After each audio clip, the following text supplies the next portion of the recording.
Bismillahirrahmanirrahim. Assalamualaikum warahmatullahi wabarakatuh.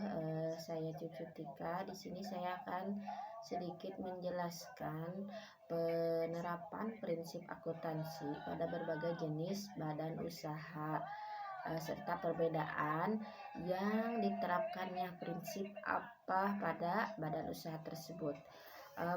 Pasti ada beberapa perbedaan yang diterapkan pada badan usaha tergantung pada ukuran, struktur, dan tujuan masing-masing badan usaha tersebut.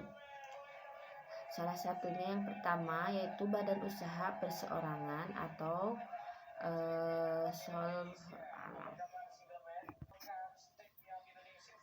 badan usaha perseorangan ini menerapkan prinsip entitas terpisah.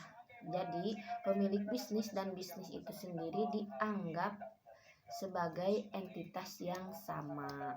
Contohnya, seorang pemilik toko kelontong menggunakan rekening pribadi untuk mencatat transaksi toko dan keuangan pribadinya. Jadi dia memiliki catatan keuangan tersendiri. Terus yang kedua, perusahaan jasa.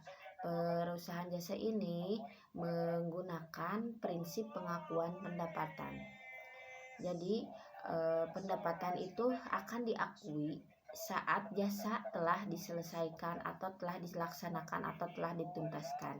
Contohnya, sebuah perusahaan konsultan mengakui pendapatan setelah selesai memberikan layanan konsultasi terhadap kliennya. Jadi setelah berkonsultasi dia mengakui adanya pendapatan.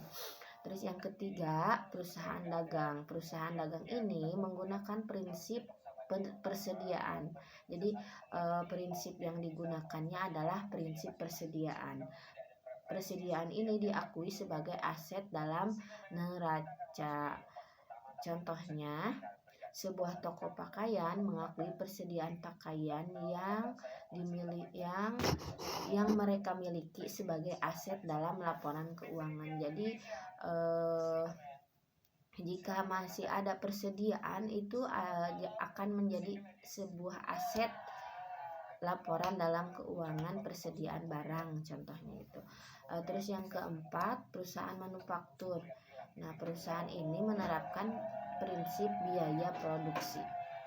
Yang diterapkannya itu ya, biaya produksi ini bisa termasuk bahan baku, tenaga kerja, dan overhead pabrik ya, yang nantinya diakui sebagai biaya dalam proses produksi. Contohnya, sebuah pabrik mobil mengakui biaya bahan baku, upah pekerja, dan biaya overhead pabrik dalam memproduksi modal, sehingga prinsip ini yang digunakan dalam perusahaan manufaktur.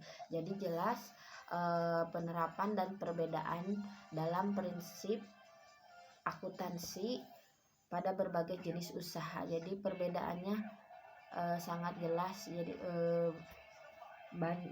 beberapa perbedaan prinsip yang diterapkan dalam berbagai badan usaha itu sendiri. Sekian dari saya pemaparan atau penjelasan yang sedikit ini.